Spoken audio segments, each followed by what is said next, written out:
Ikhwati wa akhwati fillah, rahimani wa rahimakumullah, peserta trekking ceria dari Yayasan Al-Habibul Iman dan juga Uhud yang mudah-mudahan senantiasa diberikan perlindungan oleh Allah Subhanahu wa taala. Alhamdulillah, pada kesempatan hari ini kita melakukan perjalanan yang penuh dengan tantangan, penuh dengan kebahagiaan, dan ada kalanya sedikit rasa capek, letih, berkeringat. Ada kalanya kita harus berhenti sejenak untuk mengatur kembali nafas-nafas kita. Dan inilah gambaran kehidupan dunia. Gambaran di mana kita hari ini berada di dalamnya. Yang sesungguhnya kehidupan kita di dunia tidak akan lama. Sebentar. Sebagaimana hari ini kita melakukan perjalanan sampai di atas. Kemudian setelah itu kita akan kembali ke rumah-rumah masing-masing. Maka begitu pula kehidupan kita di dunia sebentar. Setelah itu kita akan dikembalikan kepada Rob kita. Entah cepat atau lambat. Entah esok atau lusa.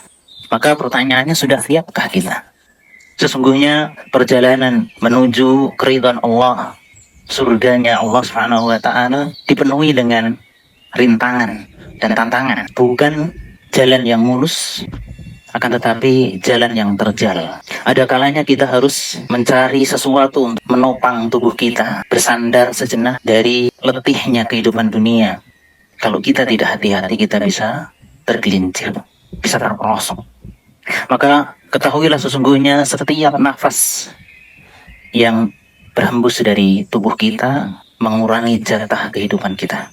Dan setiap hari yang berlalu dari kita akan semakin menjauhkan kita dari kehidupan dunia dan mendekatkan kita kepada alam kubur dan akhirat. Maka bertakwalah kepada Allah Subhanahu wa taala dimanapun dan kapanpun kita berada. Karena sesungguhnya kebahagiaan hanya ada pada ketakwaan kepada Allah Subhanahu wa taala.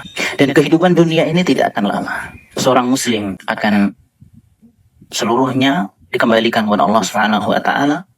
Allah taala berfirman, wa innama tuwaffawna ujurakum yaumal qiyamah. Dan sesungguhnya di hari kiamatlah akan disempurnakan ganjaran-ganjaran kalian. Faman zuziha 'anil nar wa udkhilal jannah faqad faz.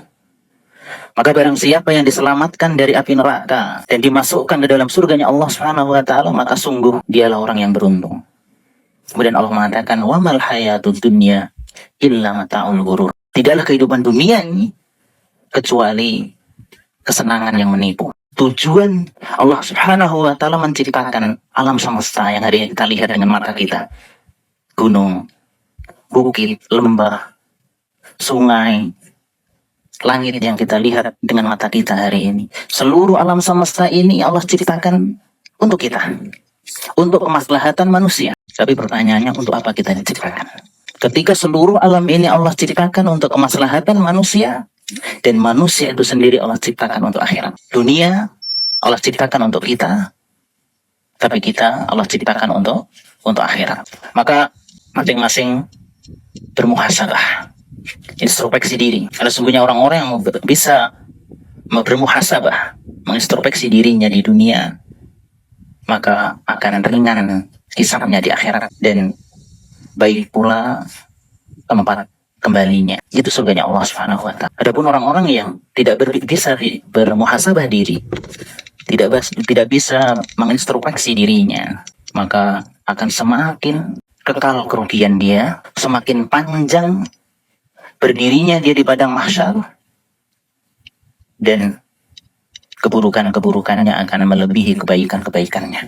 Allah Ta'ala berfirman, yauma yasdurun nasu ashtatan liyurau a'malahum. Di hari di mana manusia dibangkitkan dari alam kubur dalam keadaan yang berbeda-beda. Untuk apa? Untuk diperlihatkan kepada mereka amalan-amalan mereka. فَمَنْ يَعْمَلْ مِثْقَالَ ذَرَّةٍ خَيْرًا يَرَهُ وَمَنْ يَعْمَلْ مِثْقَالَ ذَرَّةٍ شَرًّا يَرَهُ. Maka barang siapa yang beramal dengan kebaikan, meskipun seberat biji zarrah, para ulama menyebutkan zarrah itu seperti semut yang paling kecil yang ada di muka bumi. Kalau semut yang paling kecil itu kita taruh di timbangan di dunia, kira-kira timbangan itu bergerak tidak? Tidak bergerak sama sekali. Bahkan mungkin bisa jadi kita ambil segenggam semut, kita taruh di timbangan kita di dunia, sama sekali tidak akan bergerak timbangannya. Namun di akhirat, amalan sebesar semut yang paling kecil itu akan dibalas oleh Allah Subhanahu wa taala. Maka Allah mengatakan, barang siapa yang berbuat kebaikan seberat semut yang paling kecil sekalipun, dia akan melihat balasannya. Dan barang siapa yang beramal dengan keburukan sebesar atau seberat semut yang paling kecil sekalipun, dia akan melihat balasannya. Maka bertakwalah kepada Allah Subhanahu wa taala. Jangan kita terlena dengan sesuatu yang Allah ciptakan untuk kita, itu dunia. Jangan kita sampai terlena dengan apa yang sudah Allah ciptakan untuk kita, sampai kita lalai untuk mengejar apa tujuan kita diciptakan, yaitu beribadah kepada Allah Subhanahu wa ta'ala.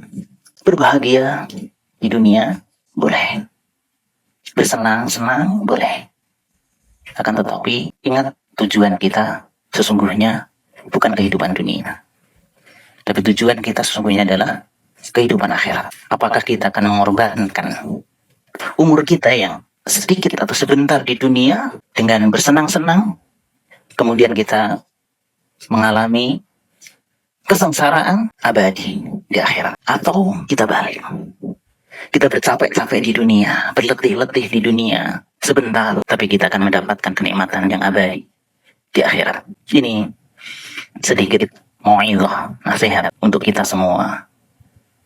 Mudah-mudahan Allah Subhanahu wa taala senantiasa memberikan keistiqomahan kepada kita, mengokohkan keimanan kita, mengokohkan diri-diri kita di atas amal soleh. Karena ketakwaan itu harus dibuktikan dengan amal soleh, bukan hanya sekedar ucapan atau sekedar pengakuan, tapi harus kita buktikan dengan amalan.